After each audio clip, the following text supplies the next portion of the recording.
그래서 이러한 뷰를 종합을 해보면 결국은 무슨 이야기가 되냐면 내년은 미국, 유로존, 일본과 같은 선진국을 중심으로 해서 과거 경기 침체 대비 마일드하고 짧은 침체를 겪을 가능성이 있는데 시계를 조금 더 넓혀서 2025년 이후까지 살펴보면 그 이후에 경기 반등의 강도가 과거보다 상당히 약하고 세계 경제가 제대로 반등하지 못하고 향후 한 5년 정도를 놓고 보면 마일드한 침체를 겪은 이후에도 성장률이 높아지지 못하면서 마치 L자와 비슷한 쭉 그냥 낮은 상태가 지속되는 세계 경기 흐름을 보여줄 가능성이 높다라고 보고 있습니다.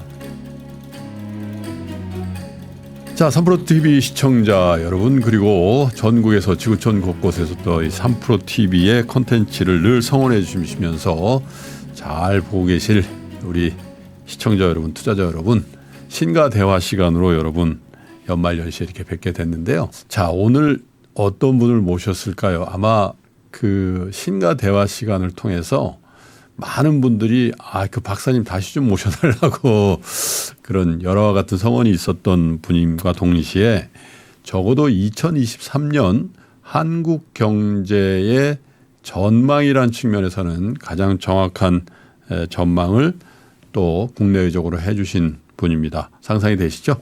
LG경영연구원의 조영무 박사님 모시겠습니다. 어서 오세요.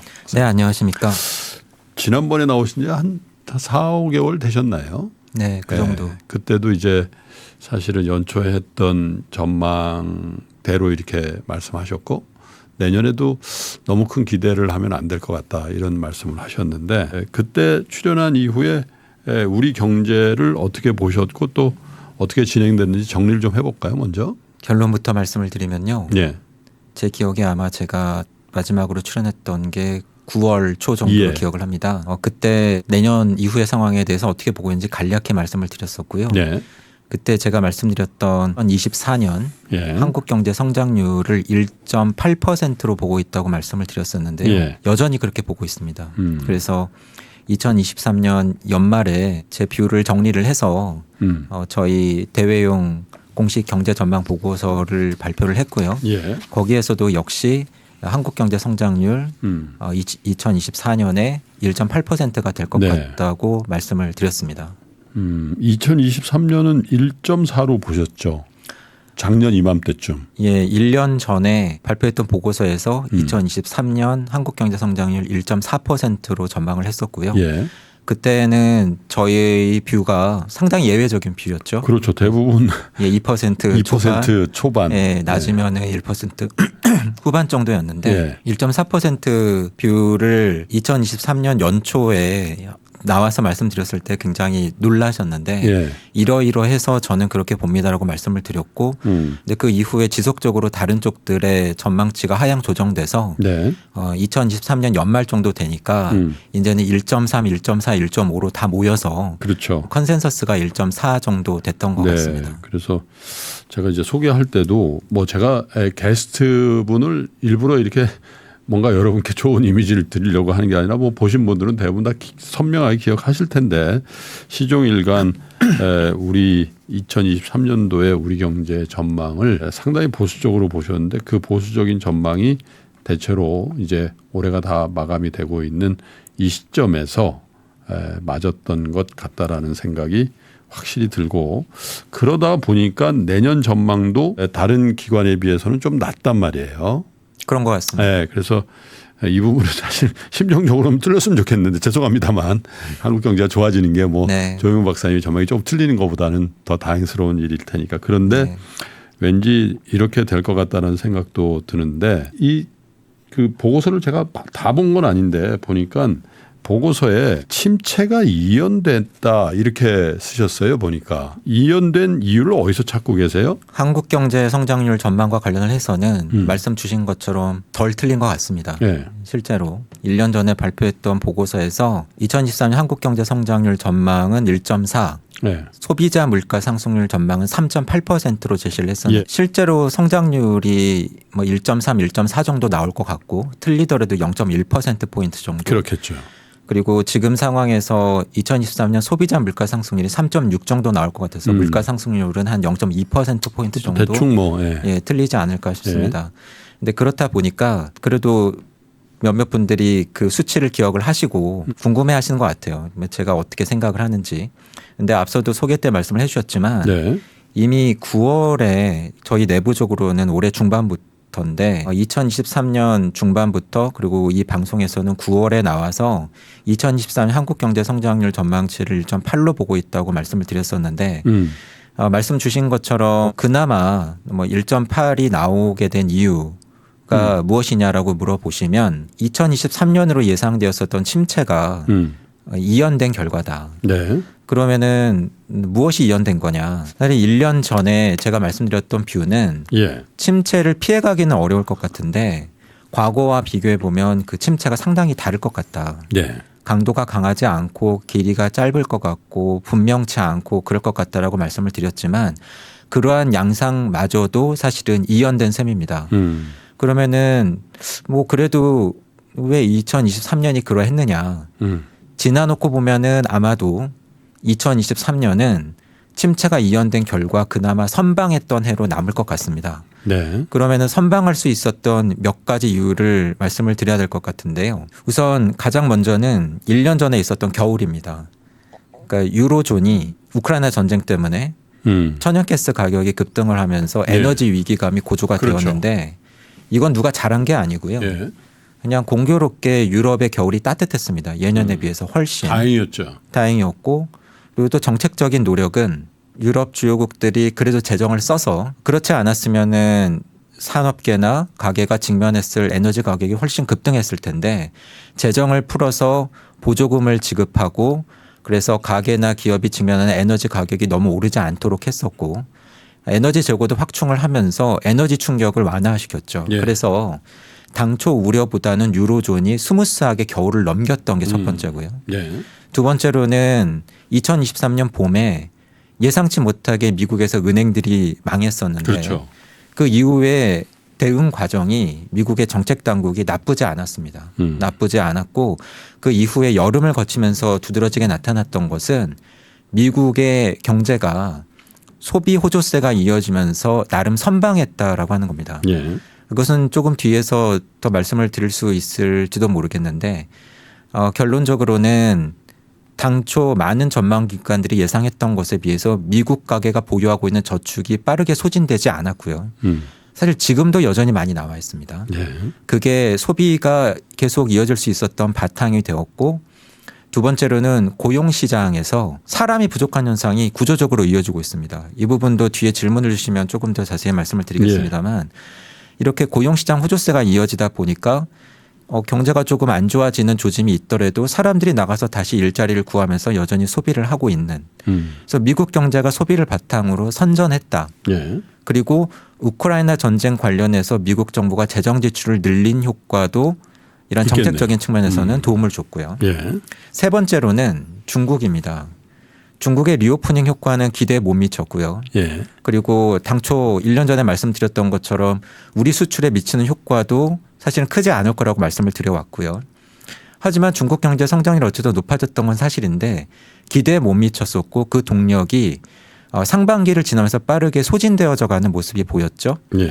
그러니 3분기에 집중적으로 중국 정부가 재정 지출을 늘렸고요. 그래서 소비 보조금 그리고 부동산 시장과 관련된 금융 지원책을 내놓으면서 예상보다도 중국 경제가 3분기에 선방을 했습니다. 예. 그래서 이러한 요인들이 겹쳐지면서 사실은 2023년도에 마일드하게 짧게 오리라고 예상을 했었던 침체의 시기가 뒤로 지금 쭉 밀리고 있는 상황이고요. 예. 결론적으로 말씀을 드리면 지금 여러 가지 상황을 감안을 할 경우에 저희는 당초 예상했었던 세계 경제의 마일드하고 짧은 침체 양상이 2024년 중반 이후에 2024년 하반기를 중심으로 약 2개 분기 정도 지속되는 양상을 예상하고 있고요. 하지만 앞서 말씀드렸던 것처럼 과거에 비해서 그 강도가 상당히 마일드할 가능성이 있습니다. 수치로 말씀을 드리면 세계 경제 성장률은 저희 전망이 2023년 2.9%에서 2024년 2.4% 정도로 낮아질 걸로 보는데요. 아마 많은 분들이 이렇게 수치를 말씀드리면 감이 없으실 겁니다. 근데 일반적으로는 3%에 못 미치면은 세계 경제가 좋지 못하다라고 얘기를 하는데 과거 세계 경제가 침체를 겪었던 여러 개의 시기들을 저희가 살펴보면 예.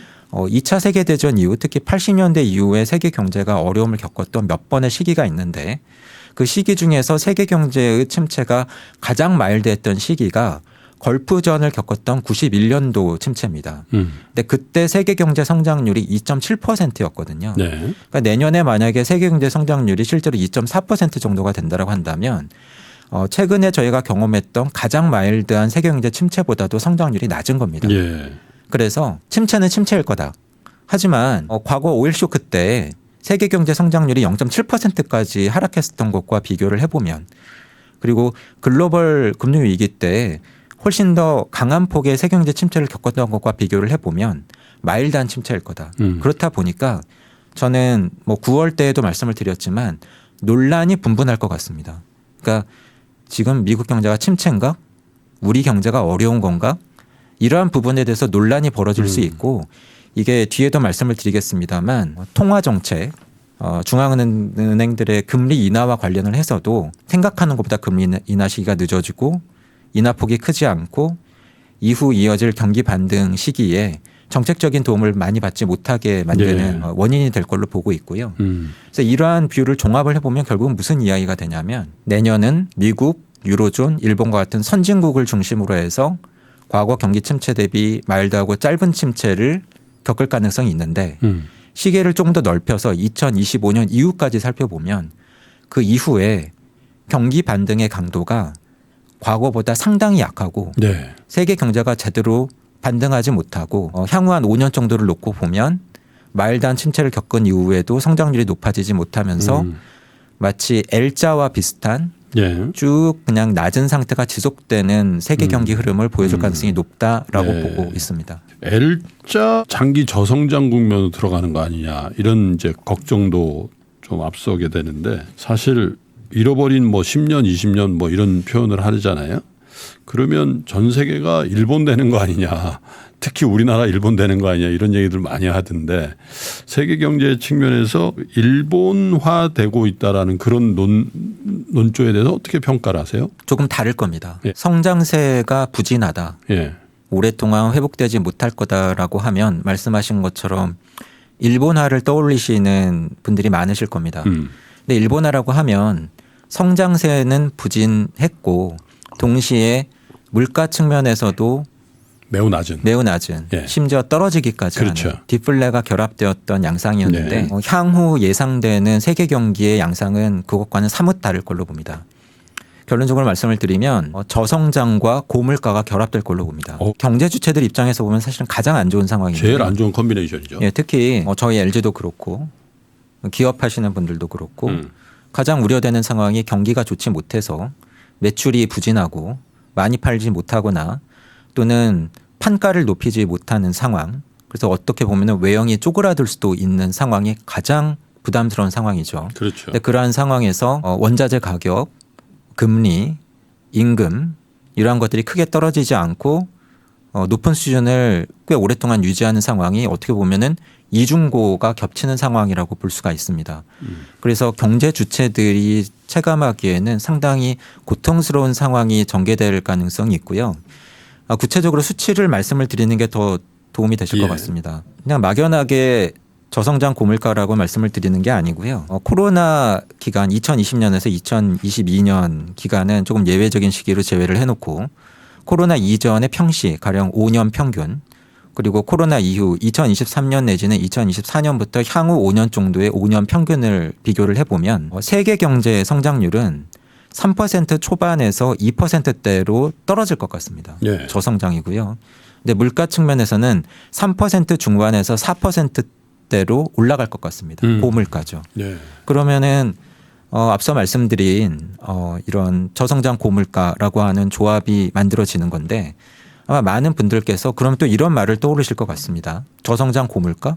그러면 그거 스태그플레이션이네. 그렇죠. 그렇죠. 근데 과거에 저희가 경험했던 스태그플레이션과도 저는 다를 걸로 봅니다. 왜냐하면 스태그플레이션이라고 하는 용어가 가장 대표적으로 언급되었던 시기는 오일 쇼크 때죠. 근데 오일 쇼크 때를 보면 지금과 다릅니다. 가령 세계 물가 상승률이 훨씬 더 높은 수준이었고요. 하지만 오일 쇼크가 지나고 나면 빠르게 떨어졌습니다. 네. 그리고 세계 경제 성장률은 82년도에 0.7%로 떨어졌다가 그 다음에는 2%대, 그 다음에는 4%대로 거의 V자 비슷한 반등을 보여줍니다. 근데 제가 말씀드리는 양상은 향후 5년 정도 예상되는 양상은 저성장의 정도 마일드하다. 고물가의 정도 과거 올쇼크 때보다 훨씬 그 물가 압력은 그보다는 어떻게 보면 낮은 상황이지만 지난 1, 20년 저희가 경험했던 것보다는 고물가 상황이 지속된다. 그러니까 어떻게 보면 마일드한 스태그플레이션이라고 볼 수도 있고요. 네. 그래서 제 기억에 아마 2023년 연초쯤에 제가 이 키워드를 저희 LG 내부적으로는 2022년부터 말씀을 드려왔다라고 전해드렸던 것 같은데 저희가 썼던 용어는 그래서 퀘이자이 스태그플레이션, 예, 준 유사. 스태그플레이션, 유사 예. 스태그플레이션. 예. 스태그플레이션과 유사하지만 강도는 과거 5월 초 그때에 비해서는 상당히 약한. 하지만 저성장 고물가라고 하는 양상은 유사한 유사하다. 그러한 상황으로 보았고 실제로 2023년이 그렇게 흘러갔다라고 보고 있고요. 2024년은 성장세는 더 떨어지고 근데 물가는 어쨌든 물가 상승률은 떨어지고 있으니까 물가 상승률은 떨어지겠지만 물가 지수 자체의 고물가는 해소되지 않는 상황. 그래서 향후 5년이 4%대의 세계 물가 상승률을 나타내는 상황이라고 말씀드릴 수 있겠고요. 4%대의 물가 상승률이 또 와닿지 않으실 것 같아서 이렇게 그냥 설명을 드리면 좋을 것 같습니다. 예. 공교롭게도 미 연준, 한국은행, 예. ECB 유럽중앙은행, BOJ 일본중앙은행, 주요국 중앙은행들 모두 다 공통적으로 세워놓고 있는 물가 상승률의 목표치는 2%입니다. 근데 2%가 빨리 달성이 안 될 거란 이야기입니다. 근데 지금 추세로는 갈 것 같은데 막 떨어지고 있으니까 그 부분도 미국 기준으로 질문을 주셔서 미국의 소비자 물가 상승률이 3% 초반까지 떨어졌고요. 예. 미 연준이 중시한다라고 하는 PCE 개인 소비 지출 물가 상승률은 2% 중반까지 낮아졌습니다. 그걸 많이 보니까요. 예. 떨어진 데는 이유가 있죠. 우선 에너지 가격이 안정되어 있고요. 근데 사실 저는 이게 약간 데자뷰인데 올해 여름에도 비슷한 질문을 많이 받았었거든요.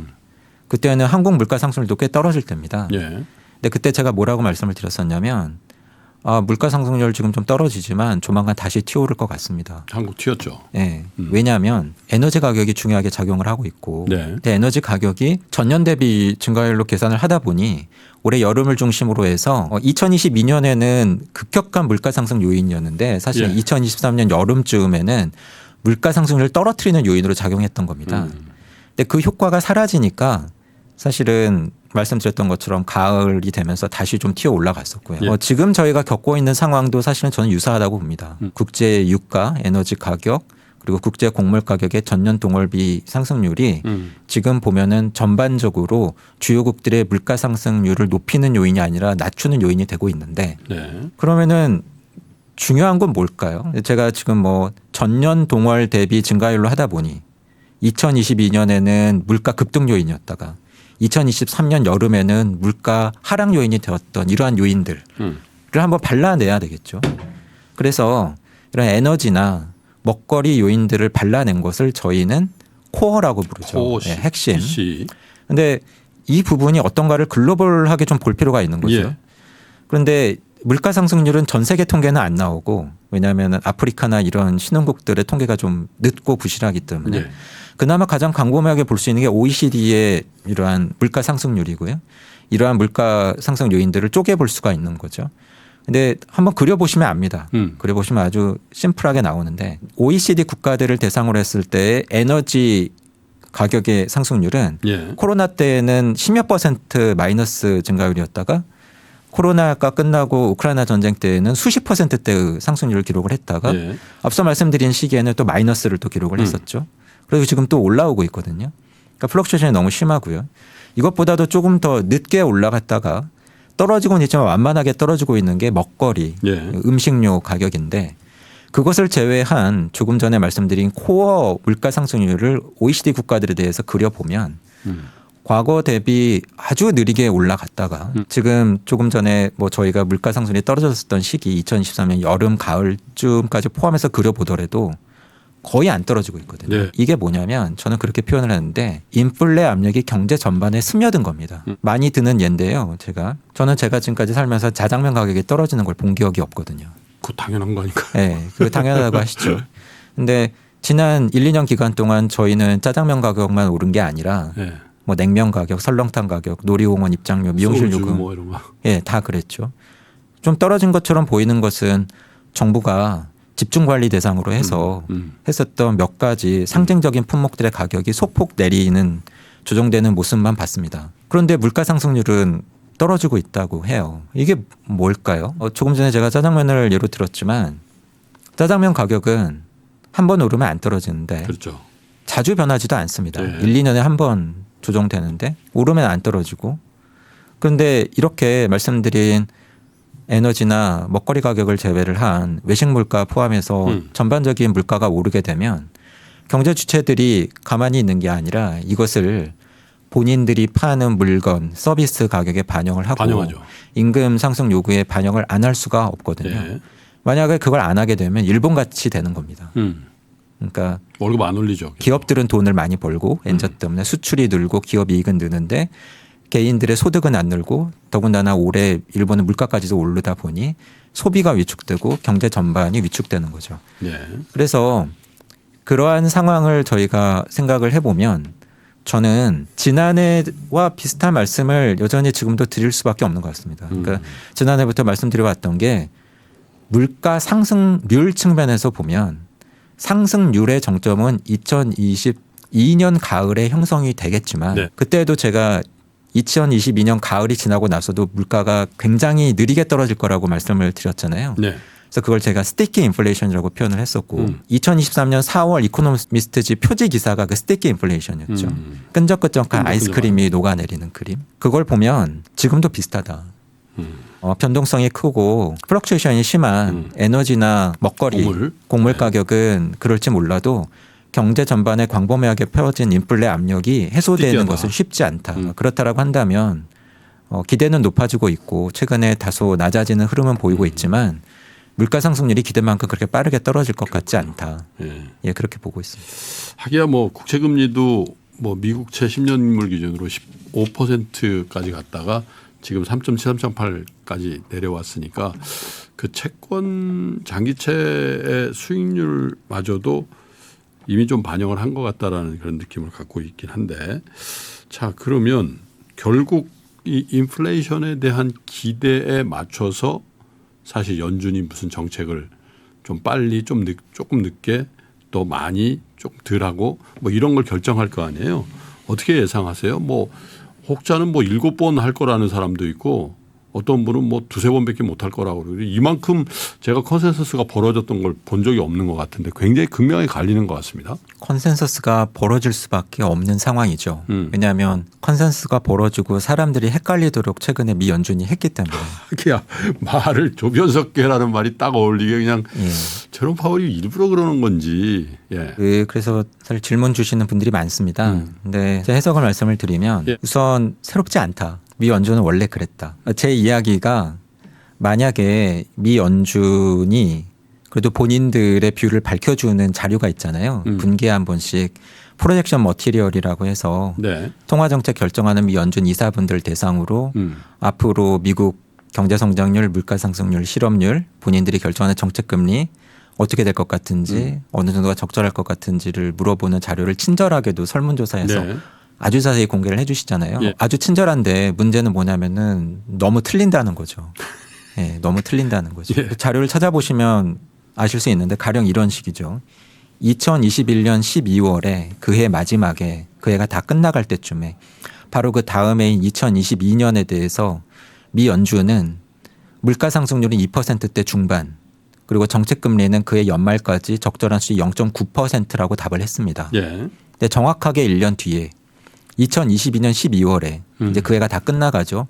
2022년의 상황은 더 이상 전망이 아니라 확정일 겁니다. 그렇죠. 그런데 그 해 2022년에 물가 상승률은 4% 중반, 적절한 정책 금리 수준은 역시 4% 중반이라고 답을 했거든요. 뭐냐 이겁니다. 그렇죠. 불과 1년 사이에. 아니 뭐 인플레이션이나 경제 성장률은 그럴 수 있어요. 왜냐하면 중간에 예상하지 못했던 우크라이나 전쟁이 터졌고. 근데 정책 금리는 뭐 다른 경제 변수나 수요와 공급에 의해서 결정되는 게 아니라 본인들이 모여서 망치 두드려서 결정하시는 변수잖아요. 그렇죠. 그냥 코로나 때 경제 충격이 발생할 것 같으니까 모여서 0%까지? 예, 0%까지 낮추자. 원래 예정되었던 회의 날짜도 아닌데 모여서 그냥 네. 망치 두드리니까 금리가 되었던 그 변수인데 1%도 안 되는 게 적절해 보인다라고 했다가 4% 중반이 적절해 보인다라고 하면 너무 헷갈리지 않습니까? 전망이 아니죠 그런 건 사실. 예. 그래서 질문을 많이 받는데 제가 드리는 제 의견은 어차피 많이 틀리니 전망이 맞을 거라고 기대를 하시기보다는 그 자료의 특성을 이해하고 활용하시는 게 좋다. 네. 뭐냐면 조금 전에 말씀드린 것처럼 정책금리는 사람이 결정을 하는데 그렇죠. 한국에서는 금통위원 7분이 모여서 하고 미 연준에서는 투표권이 없는 이사들을 제외하면 11명, 12명이 모여서 그렇죠. 하는데 FOMC. 결국은 그분들의 머릿속에 뭐가 들어있는지 그분들이 무슨 생각을 하는지에 따라서 결정이 되는 변수니 네. 저 전망이 맞을 거라고 기대를 하기보다는 네. 저 사람들이 지금 무슨 생각을 하고 있구나 네. 라는 정도로 활용하는 게 적절해 보인다라는 게 제 이 추천입니다. 근데 그런 면에서 보면 무슨 생각을 하나요? 12월에 미국 FOMC는 어떻게 보면 가장 헷갈리게 하는 걸 수 있죠. 가령 갑자기 슈퍼 비둘기가 됐어요. 예, 한 2주 만에 파월 의장의 말이 바뀌고 그렇죠. 통화정책 결정문에서 나왔던 것과 기자회견 내용의 톤도 다르고 파월의 기자회견에 끝나고 나서 지역 연준 의장들은 마치 그 상황을 수습하기 위해서인 것처럼 열심히 주워 담고. 주워 담고 금리 그렇게 우리 빨리 많이 안 낮출 수 있다라고 얘기를 하고 예. 정말 헷갈리는 상황인 거죠. 저의 해석은 좀 정치적인 부분이 들어간 것 같습니다. 그러니까 사실 민주당 쪽에 유리하게. 그래서는 안 되는데 적어도 파월 의장은 있는 경제 변수와 기존에 했었던 발언의 일관성보다는 그 당시의 상황 그리고 앞으로 전개될 수 있는 여러 가지 부분을 고려를 해서 어떻게 보면 그 이후에 지역 연준 의장들이 하는 이야기를 감안할 때 어떻게 보면 연준의 전반적인 컨센서스와도 조금 다른 네. 코멘트를 한 게 아닌가 싶습니다. 사실 미 연준의 통화정책 결정은 엄밀한 의미의 다수결이 아니거든요. 이틀에 걸쳐서 사실은 더 긴 기간 동안 합의를 도출. 합의를 도출해서 뭐 몇 대 몇이 아니라 우리의 컨센서스는 이거다라고 해서 나오는 금리 결정이기 때문에 사실은 그 종합 결정판인 미 연준 의장의 기자회견 내용은 본인의 의견이라든가 본인의 바램보다는 이러한 미 연준의 컨센서스를 담아내는 게 저는 맞다고 봅니다. 그렇게 해왔죠, 그러고. 예. 근데 그런 면에서 보면 12월의 FOMC는 과거와는 조금 다르다. 그리고 무언가 컨센서스가 아닌 것처럼 보이는 부분이 있다. 그리고 그렇다라고 한다면 내년에 미 연준의 통화 결정 정책 과정도 예상하기 어렵고 그리고 미 연준 안에서도 의견이 상당히 분분할 가능성이 있다. 그리고 뒤에서 말씀을 드리겠지만 그것과 관련된 중요한 요인은 어쩔 수 없이 인플레이션을 잡기 위해서 독립성을 강조하고 분리시켜서 만든 미 연준 중앙은행조차도 그러한 입김과 영향력에서 자유롭지 않는 네. 듯한 모습을 보인다라고 하는 겁니다. 자, 그런데 금융시장이 문제인 것 같아요. 왜냐하면 이제 금융시장은 한껏 연준의 금리 인상 기조가 멈춰진 상태에서 금리 인하 기조로의 대전환이 조속한 시일 내에 있을 거고 또 그 폭도 굉장히 크다는 것을 이미 금융시장의 가격 지표로 반영을 하고 있단 말이죠. 채권 금리도 그렇고 또 예를 들면 다우지수나 S&P나 나스닥도 그렇고 거의 사상 최고치를 가고 있잖아요. 그다음에 뭐 달러 인덱스 같은 것도 그런 것 같고. 그래서 이렇게 하는 게 정말 섣부른 축포가 아니냐. 섣부른 축포라면 사실 연준의 행동 반경은 그만큼 좁아지지 않겠냐. 어떻게 금리를 낮춰줄까? 가격이 저렇게 높은데. 오히려 그래서 굉장히 모순된 상황이 아닌가 그런 생각도 든단 말이죠. 맞는 지적이십니다. 사실 미 연준의 얘기를 저희가 고지고대로 있는 그대로 해석한다라고 하면 예. 뭔가 이상합니다. 그러니까 이런 거죠. 물가는 잡혀간다고 합니다. 경제는 좋을 거라고 합니다. 침체도 피해갈 수 있을 거라고 합니다. 예. 그런데 금리는 낮추겠다고 합니다. 예. 이상하지 않습니까? 이상하죠. 금리를 낮추려면은 이유가 있어야 될 겁니다. 특히 최근까지도 실패했다라는 지적까지 받았던 미 연준이 아주 높은 물가 상승에 대한 트라우마가 분명히 남아 있을 텐데 예. 그냥 물가 상승률이 낮아졌다. 그리고 지금 앞서도 말씀을 드렸지만 그렇다고 해서 미 연준의 물가 상승률 목표는 2%에 도달한 것도 아닙니다. 그곳을 향해서 조금씩 가고 있는데 이 정도 상황이라고 해서 미 연준의 예상처럼 내년에도 미국 경제가 좋은데 예. 금리를 낮춰준다? 그럼 왜 낮춰주냐 하는 겁니다. 그렇죠. 트라우마가 남아있을 텐데 분명히 걱정스러울 텐데 예. 더군다나 그건 수치로도 확인이 됩니다. 15월 FOMC 때 발표된 프로젝션 머티리얼을 보면 네. 여전히 미 연준 이사들은 내년에도 미국의 물가 상승률을 2% 중반으로 네. 답을 하고 있습니다. 본인들이 세운 물가 상승 목표에 도달하지도 않았는데 금리를 본인들 점도표상으로도 3번이나 낮춰준다. 금융시장 사실은 지금 기대가 더하죠. 시카고 선물거래소의 패드워치에 의하면 금융시장의 기대는 내년 상반기 중에 3차례 금리 인하, 3월에 금리 인하 시작, 네. 하반기까지 포함하면 내년에 6차례 금리 인하를 지금 반영하고 있거든요. 뭐 그냥 확률을 가장 높게 본다라는 의미죠. 그러면 어떤 생각이 드십니까? 우선 저는 첫 번째로 금리를 낮춰주려면 이유가 있어야 된다. 뭔가 있어야 된다. 경기 침체가 되는가. 그렇죠. 금리를 낮춰줄 정도의 상황이라고 한다면 경기가 안 좋아져야 되는 겁니다. 그렇죠. 그건 연준이 얘기한 침체가 없을 거라고는 얘기가 맞지 않습니다. 근데 만약에 앞서 제가 말씀드린 것처럼 미국 경제가 소비가 둔화된다. 고물가와 고금리의 부담이 시차를 두고 작용을 한다. 특히 과거 데이터를 분석을 해보면 최근에 미국 경제가 경험했던 4번의 경기 침체 기간을 분석을 해보면 예. 미 연준의 금리 인상이 끝나고 나서 평균 14개월 뒤에 미국 경제는 침체가 시작이 됩니다. 14개월, 1년 2개월이네요. 2023년 7월에 미 연준의 금리 인상이 끝났고요. 14개월을 적용을 하면 딱 내년 하반기 가운데입니다. 네. 예. 그래서 내년 하반기쯤에 미국 경제가 마일드하고 짧은 침체를 겪을 거라고 말씀을 드리고 있는 거고요. 근데 저희 전망처럼 만약에 미국 경제가 침체를 겪는데 마일드하게. 마일드하다. 근데 물가는 여전히 고물가 우려가 완전히 해소되지 않았다. 미 연준도 그렇게 봅니다. 내년 물가를 2% 중반으로 보고 있으니까요. 물가 우려가 해소된 상황이 아닙니다. 본인들도 그렇죠. 찜찜해하고 있어요. 예. 그리고 2% 중반의 물가 상승률이 정말 낮은 거냐?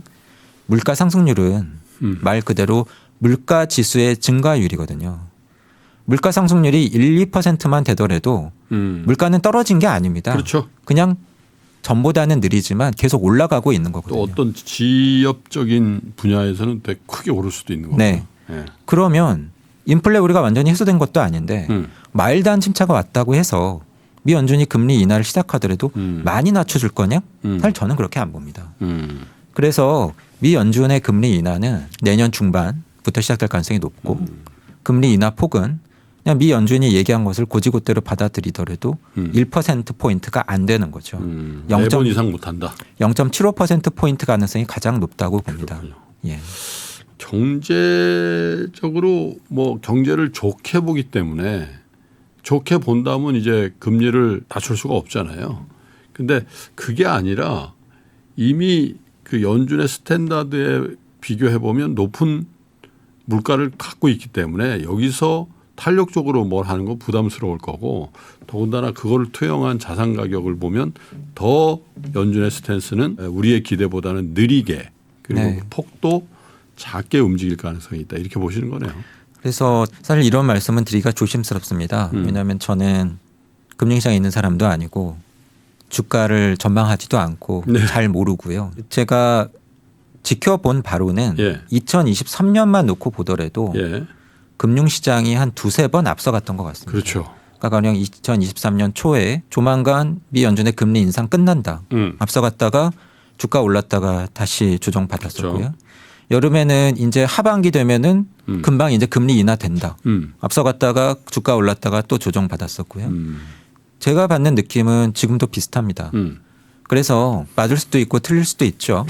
하지만 객관적인 통계 지표들 그리고 과거 사실들 여러 정황을 생각을 해보면 예. 저는 이번에도 금융시장이 앞서가고 있는 게 아닌가 하는 생각을 하고 있습니다. 뭐 조정이 올 가능성이 높다 이렇게 보시는 거네요. 물론 이제 그 말씀은 제가 더는 안 여쭤볼게요. 왜냐하면 큰 매끄러한 거시경제를 보는 분한테 주가지수 물론 뭐 지금 시청자 여러분들께서는 야 김프로 왜 그걸 안 물어봐 더 물어봐야지 그렇게 생각하실 수도 있는데 제가 이걸 계속 물어보면 이제 다음번에 안 나오신다 그럴 수도 있으니까 자 그런데 선거가 있단 말이에요. 근데 미국뿐만 아니라 우리도 4월에 총선이 있고 뭐 유로존에도 있고 또 뭐 멕시코에도 있고 여하튼 선거가 좀 많아요. 인도도 있더군요 보니까. 네. 이 선거는 글로벌 경제에 어떻게 영향을 미칠까요? 선거해라고 또 부르시는데 사실은 분석을 해보면 항상 그랬습니다. 선거 많아요?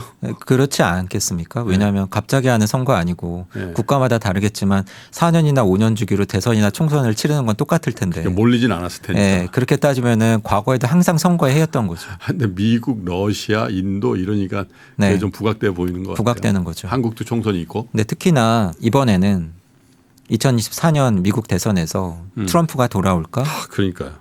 그리고 그걸 앞두고 바이든이 경기를 살리기 위해서 돈을 제대로 쓸 수 있을까?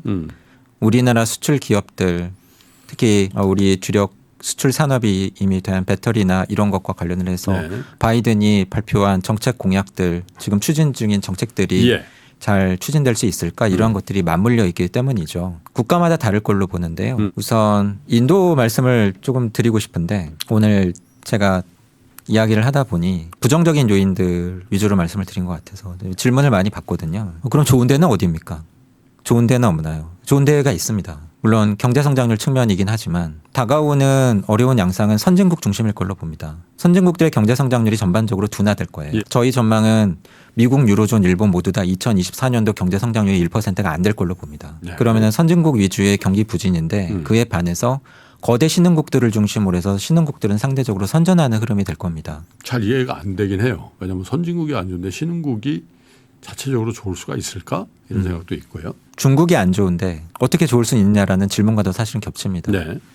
사실은 신흥국들도 성장세가 둔화되긴 하는데 예. 그나마 버티는 국가들이 있어서입니다. 예. 그래서 신흥국들을 쪼개보면 특히 아시아 지역에 중국을 제외한 신흥국들이 괜찮을 가능성이 있습니다. 앞으로 향후 5년을 놓고 볼 때 예. 인도네시아는 5% 정도의 성장세를 계속 유지할 가능성이 있습니다. 예. 인도는 6% 정도의 성장세를 계속 유지할 가능성이 있고요. 방글라데시나 필리핀, 베트남 이런 데는 더 높을 가능성이 있습니다. 예. 그래서 엑스 차이나 그러니까 중국을 제외한 아시아 국가들은 전반적으로 어려워지지만 그래도 꽤 선전을 할 텐데 예. 인도는 이미 중국보다 인구가 많고 인도네시아도 억대의 인구를 가진 국가고 그렇다 그렇죠. 보니 이러한 나라들의 선전에 분명히 좀 주목할 필요가 있다. 제가 이 말씀을 드린 이유는 그리고 인도는 조금 전에 말씀하신 것처럼 세계 경제가 안 좋은데 어떻게 이렇게 좋냐. 몇 가지 이유가 있는데 첫 번째로는 인도는 내수 중심 국가입니다. 사실 예, 내수 위주의 경제 성장세가 계속 이어질 걸로 보고 있고요.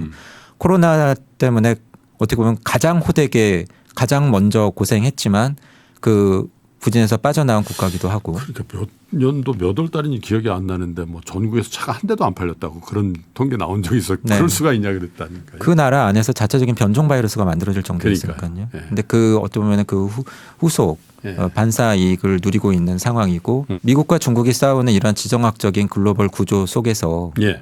좀 투자가 몰리면서 반사 이익도 누리고 있고요. 그렇군요. 마지막으로 질문을 주신 정부 재정 지출과 관련을 해서 인도 정부가 돈을 많이 쓸 것 같습니다. 예. 또 선거하고 영향이 있다고. 맞습니다. 하셨군요. 인도에 예. 총선이 있기 때문에 예. 그런 거고요. 그래서 재정 지출과 관련을 해서는 인도가 좀 주목할 필요가 있고 그리고 인도 경제 성장세는 내년에도 6%를 넘을 거다라고 하는 부분이고 다른 나라들의 선거와 관련을 해서는 뭐 오늘의 주제는 어쨌든 뭐 지경학은 아니기 때문에 예. 미국 대선은 제가 그쪽 분야 전문가가 아니기 때문에 예측하기 어렵습니다만 트럼프가 돌아올 가능성 분명히 열어놔야 된다고 보고 있고요. 트럼프가 돌아온다고 하면은 뭐가 달라질까? 예. 사실은 굉장히 달라지는 것 같기도 하면서 별로 안 달라지는 것 같기도 할 겁니다. 네. 이 좀 다들 애매모호한 표현이 많이 바뀔 거라고들 하는 것 같은데. 예. 그러니까 굉장히 달라질 것 같은 부분과 안 달라질 것 같은 부분은 뭐냐면 우선 트럼프가 돌아온다고 네. 해서 미국이 중국과 덜 싸울 거냐? 그럴 것 같지 않습니다. 계속 싸울 겁니다. 싸움의 양상이 좀 다를 수 있겠죠. 네. 다르게 싸울 거라는 겁니다. 예. 근데 다르게 싸우는 양상은 아마 트럼프가 돌아오게 되면 바이든의 모든 걸 부정하는 데서부터 시작할 것 그렇겠죠. 같습니다. 바이든의 정책을 잘 보면 동맹국, 우방, 외교관, 전문가들을 활용을 한 법률과 제도, 규범을 활용한 절차에서. 체계적이고 조직적이고 절차를 중시하는 중국에 대한 압박이었죠. 네. 근데 이미 트럼프 1기 때 저희가 경험했던 것은 그것과 정반대죠. 예. 그러면은 결론은 이런 겁니다. 안 싸울 거냐? 계속 싸울 거죠. 싸운다. 싸우는데 다르게 싸운다. 네. 근데 바이든 때는 어떻게 보면 우리로서는 좀 부담스러운 면이 있었죠. 우방을 중시한다고 하니까 우리가 도와줘야 될 것 같고 네. 한편을 들어야 될 것 같고 하지만 예측 가능성이 높았죠. 그렇죠. 전문가 집단을 활용하고 제도와 규범을 활용하기 때문에 그런데 반면에 트럼프는 즉흥적이죠. 그렇게 우방을 중시하는 것 같지는 않고 하지만 예측 가능성 분명히 떨어지고 네. 그러면 어떤 면으로 보면은 좋은 것 같기도 하고 어떻게 보면 부담스러운 것 같기도 한 그러한 양상이 될 걸로 봅니다. 자, 근데 이제 사실 그 선거는 의례 있는 거다라고 말씀하셨지만 참 이 트럼프가 다시 복귀를 시도하고 있는 미국의 선거는 그냥 여타 국가의 대선이나 총선하고는 사실 그 궤도 달리하지만 이번엔 참 한 치 앞을 못 내다볼 것 같아요. 뭐 또 법원 이슈도 있고 그리고 또 리키 헤일이라고 전 유엔 주재 미국 대사의 상승세도 만만치 않다고 하니까 그것 자체가 사실은 불확실성이잖아요. 근데 경제에도 그렇게 좋게 영향을 주지는 않지 않나요? 물론 이제 재정이라든지 뭐 통화정책이라는 측면에서는 약간 현 정부에 대한 뭐랄까 페이버 이런 걸 주기 위해서 부스팅되는 효과도 있지만 사실 기업 사이드에서는 또 야 이거 우리는 어떻게 해야 되지 이렇게 할 수 있는 영향도 있잖아요.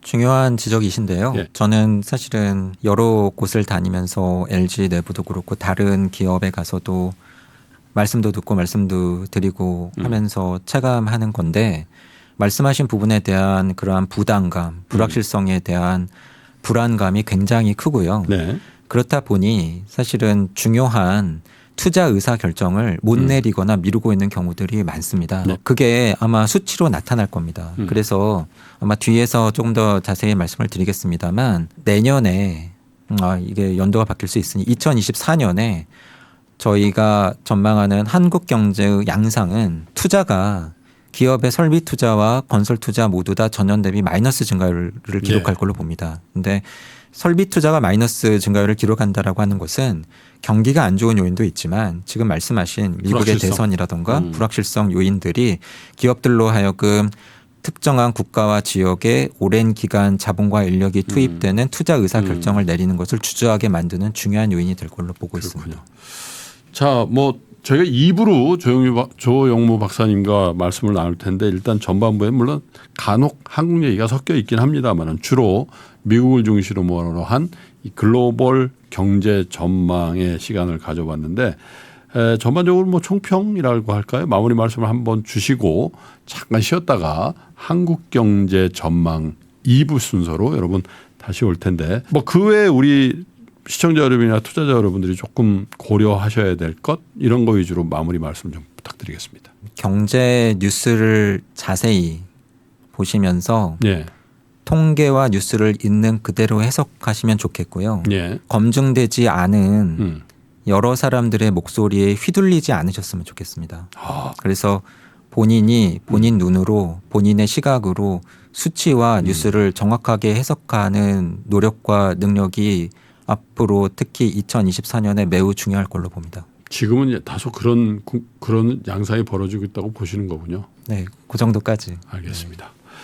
자, LG 경영연구원의 조영무 박사님 모시고 이게 지금 저희가 지금 녹화를 해서 이제 여러분 연말 연초 연휴 기간에 저희가 업로드를 해드리겠습니다만은 지금이 납회 다 끝나고 28일 날 오후쯤에 만나서 이제 녹화를 합니다만은 실제로 내년에 참 불확실하구나. 매년 그렇긴 합니다만은 근데 최근 들어서 나오는 양상은 글로벌 경제에 대한 전망보다 한국 경제에 대한 전망이 조금 더 어렵고 조금 더 안 좋아지고 있다라는 그런 시그널 같은 게 많았던 거예요. 예전에는 뭐 한국 경제 성장률이 훨씬 더 글로벌 특별히 선진국 시장보다 좋았던 적이 더 많았던 것 같은데 그래서 잠깐 쉬셨다가 한국 경제 전망에 대한 디테일한 얘기를 포함해서 전망을 좀 해보겠습니다. 잠시 후에 여러분 2부에서 다시 뵙겠습니다.